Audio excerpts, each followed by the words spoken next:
एक अच्छा प्लेयर वही होता है जो हमेशा इंतज़ार करता है सही वक़्त आने का, कि इंतज़ार करने के बाद जब भी मौका मिले देन वो अटेम्प्ट करे या फिर इसके ऊपर अच्छे तरीके से प्ले कर सके। यानी कि बिज़नेस हो या खेल हो, साइकोलॉजी आपकी दुरुस्त होना बहुत ज़्यादा ज़रूरी है। इसके अंदर जब तक हम लोग मैच्योर नहीं होंगे, कभी भी फॉरेक्स ट्रेडिंग के अंदर प्रॉफ़िट नहीं कर पाएँगे। देखिए, गोल्ड का मैंने आपको कल शेयर किया था कि 4700 के करीब-करीब हम लोग इसको सेल कर सकते हैं, 4600 के करीब-करीब हम इसको बाय कर सकते हैं। और चेक करें, एग्जैक्ट मार्केट ने 4700 को टैप किया, सेल साइड के ऊपर 4620 को टैप किया, मार्केट अगेन बाय साइड के ऊपर। आज भी सेम उसी तरह की सिचुएशन है। हम लोग इन प्राइसेस के ऊपर देखें, कैंडल रेड कैंडल बनी है, हम लोग यहाँ पे सेल करेंगे, मार्केट अगेन बाय साइड के ऊपर और ट्रेड लॉस में। और अगेन हम लोग देखेंगे मार्केट ने बुलिश कैंडल बनाई, अब मार्केट अगेन बाय साइड के ऊपर जाना चाह रही है, हम यहाँ पे बाय करने की कोशिश करेंगे, अगेन मार्केट सेल साइड के ऊपर आपका एसएल लेके मार्केट फिर अगेन उन्हीं प्राइसेस के ऊपर।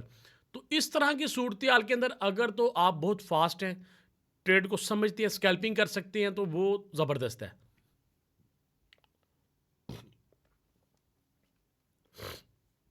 स्कैल्पिंग के लिए भी आपको पता होना चाहिए कि जब मार्केट गिर रही है तो मैंने बाय करना है या सेल करना है। तो मैं रिकमेंड नहीं करूँगा इस दौरान जब मार्केट कंसोलिडेशन कर रही है कोई भी लॉन्ग टर्म के लिए पोजीशन क्रिएट की जाए। हाँ, अगेन मार्केट प्रीवियस डेली लो 4600 को स्वीप करती है, कैंडलस्टिक के अंदर कुछ कन्फर्मेशन आती हैं। कन्फर्मेशन मीन क्या है, M15 के चार्ट के ऊपर, M5 के चार्ट के ऊपर कैंडलस्टिक पैटर्न क्रिएट होता है, पुल बैक क्रिएट होता है। मैं प्रीवियस डेली लो से नीचे नीचे इसको बाय करना चाहूँगा। और अगेन अगर मार्केट मौका दिया आज के दिन, प्रीवियस डेली हाई जहां पे मूविंग एवरेज लाइन भी है हमारे पास 4708, 4700 को मार्केट स्वीप करे, मैं यहां से अगेन इसको छोटे टाइम फ्रेम के ऊपर कंफर्मेशन लेके इसको सेल करना चाहूंगा। अगेन दोनों ही सूरतों के अंदर मेरा टारगेट हमेशा, अगर मैं बाय करूंगा तो मेरा टारगेट 4700 होगा, और अगर मैं यहां से सेल कर रहा हूं 4700 से तो मेरा टारगेट 4600 होगा।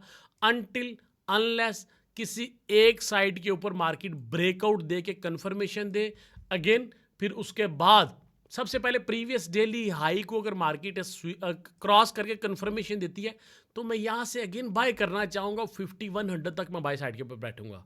और अगेन अगर मार्केट इस प्राइस को क्रॉस करने में नाकाम रहती है तो पक्की बात है प्रीवियस डेली लो इसको मार्केट क्रॉस करेगी तो कंफर्मेशन के ऊपर हम लोग रीटेस्ट के ऊपर सेल करेंगे। कहाँ तक? सबसे पहला जो हमारे पास टारगेट होगा वो 4200 होगा। सबसे पहले 4200 या 4300, जो भी हम लोग 4600 से ट्रेड करेंगे वो 4300 तक वैलिड होगी। वहाँ पे हमारे पास बहुत खूबसूरत एक सपोर्ट लेवल है, वहाँ से अगेन हम लोग कंफर्मेशन लेंगे। इस तरह से मार्केट में अपडेट रहने के लिए हमारे वीआईपी मेंबरशिप को ज्वाइन करें, व्हाट्सएप टीम से रब्ता करें। मज़ीद इन्फॉर्मेशन हासिल करने के लिए हमारे इस पेज को फॉलो करें, लाइक करें। अल्लाह हाफिज़।